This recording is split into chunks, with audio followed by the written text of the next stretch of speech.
Good evening and welcome back to Prime of Midlife.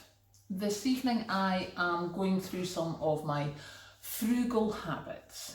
Somebody had put in the comments, you know, can you let us know what you do? And I was like, well, I do this and that. But actually I've sat down and I've thought about it and I thought, well, do you know, if it's anything that can help somebody else, then all help is a good thing at this precise moment in time, because that's the US interest rates going up by 0.75 of a percentage, which is quite a hefty amount if you're paying a mortgage, etc. So some of the frugal habits I have. So number one is I reuse my bread bags, and sometimes I will deliberately buy the bread in waxed paper.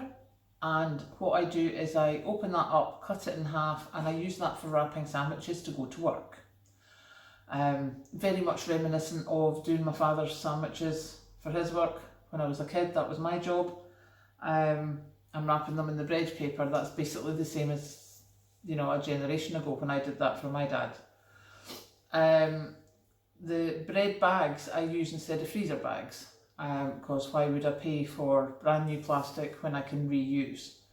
So I will wash them out, put whatever in. I think at the moment I've got chicken steaks, I've got pork steaks, I've got blueberries, I've got Lorne sausage, all in bread bags in the freezer. And the good thing is that they're normally pretty clear in some places, so you can always see what you've got. Number two is crocheted dishcloths. I taught myself to crochet, well, YouTube taught me to crochet through lockdown, and there's such a thing as dishcloth yarn, and it basically looks like string. It's like white string that you can get it. You can also now get 100% cotton yarn in various fabulous colours, which is more expensive obviously, so I just use the basic dishcloth yarn. And you can knit or crochet your dishcloths.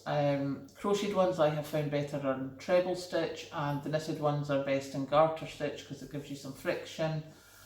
And once they get a bit sort of discoloured, what I do is when I clean my worktops, because obviously I drink so much tea, so you can imagine how stained my worktops get, and I just put neat bleach on the worktops and leave it for a while, and then I use one of my cloths that needs freshened up, and it suddenly miraculously turns white again. It's fabulous. I've had them for a good couple of years.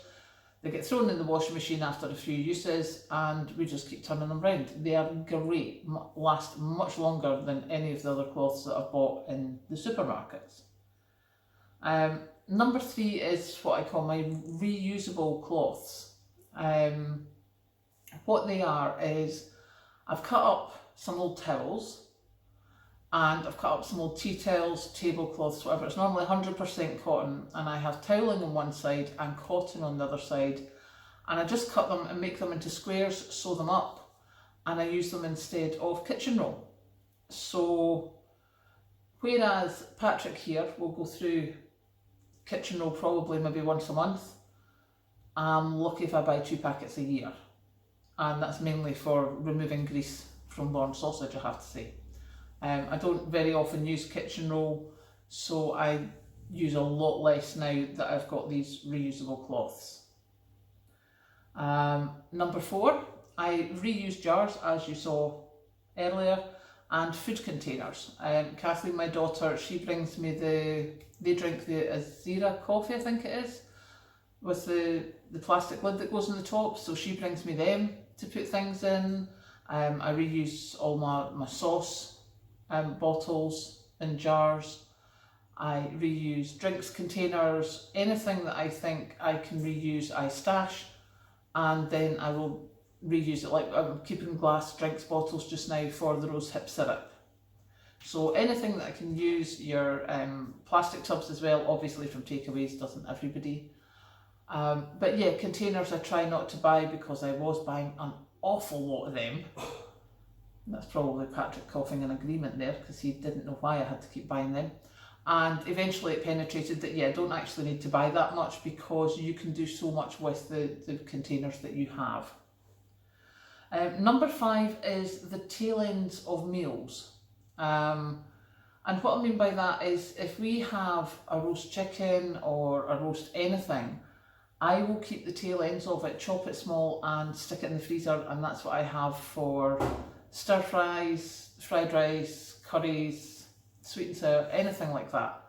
I specifically save the tail end bits, which normally, you know, you'd feed them to the cat, or because they're normally quite hard. But if you're putting them in with a sauce, that sort of negates that. So I'm a great believer in, you know, waste not, want not. Anything that we've got left gets chopped up, put in the freezer, because I will find a use for it at some point in time. Even with the, when we do have a roast chicken, I now put the carcass in the slow cooker, leave that while I'm at work, get that, clean out the carcass when I come back, and I have frozen the stock into large ice cubes. I've got a 6 ice cube tray that they're like 2 inches high and 1 inch square or something. So yeah, trying to reuse leftovers, stick them in the freezer, do whatever, then that's what I do. Next we have, loaves. I don't, obviously, a lot of the time with me being myself, I don't go through that much bread. So I will get to about halfway through a loaf and I'm like, yeah, I'm going to have to do something with that. So what I do is I just sort of leave the slices lying about the house, and they dry out. And then I blitz them in the food processor, and before I got Mum's food processor I used to just grate them down.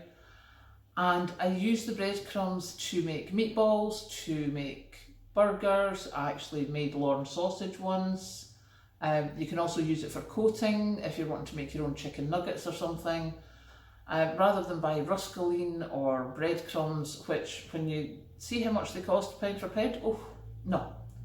Any bread you've got at the tail end of the loaf, just sit it out, let it dry, and then make it into breadcrumbs. Number 7? Yeah, number 7 is check what food apps you've got in your area. Now, I use Too Good To Go here. Morrison's is great for that because it's fruit and veg. Your BP Marks and Spencer's petrol station isn't too bad. The local carvery gives you the carvery trimmings, which is all your veggies and stuff. Harvester's now added some salad stuff, which is great. I know when I used it down in London, a lot of it was takeaway pizzas, takeaway this, takeaway that, but check your apps. I know there's Too Good To Go, there's Olio, which is somebody in the neighbourhood. So check that. I also check if you've got any community, not food banks, but I think up here they call them community fridge. Now, I don't use them because I'm working. I can afford to feed myself at the moment, so I would not go to a food bank or a community fridge. There's obviously people in greater need than me. But if you need help, or if you know the people that run it, rather than let anything go to waste at the end of the day, especially if you can preserve it or do something, then why not check it out? Number 8 is check your local fruit and veg farms.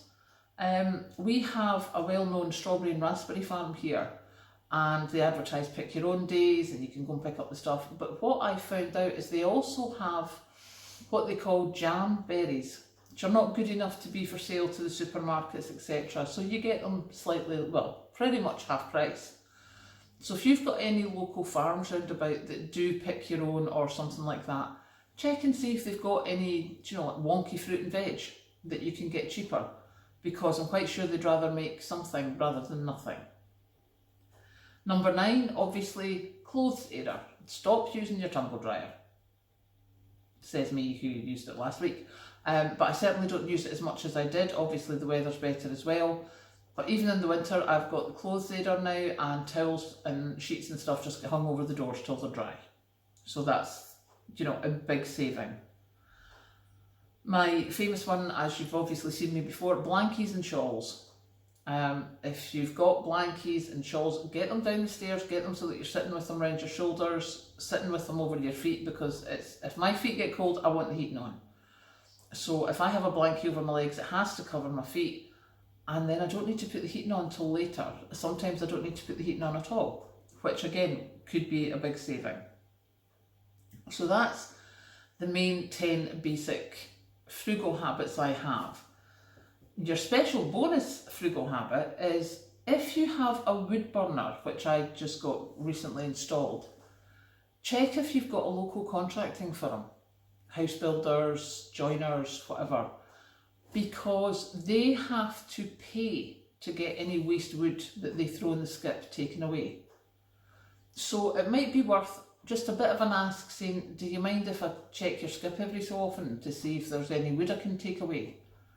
And all they can say is no, but they may say yeah, because especially if they do repairs, they may have to take out stuff and it costs them to get the skip emptied. So the longer they can last by not getting the skip emptied, the better. So there you go, that's my little bonus. So that is my frugal habits. I am obviously at Patrick's tonight, and now I am going to rest and have more tea and possibly a bit of that salted caramel cake that he got me. See you later.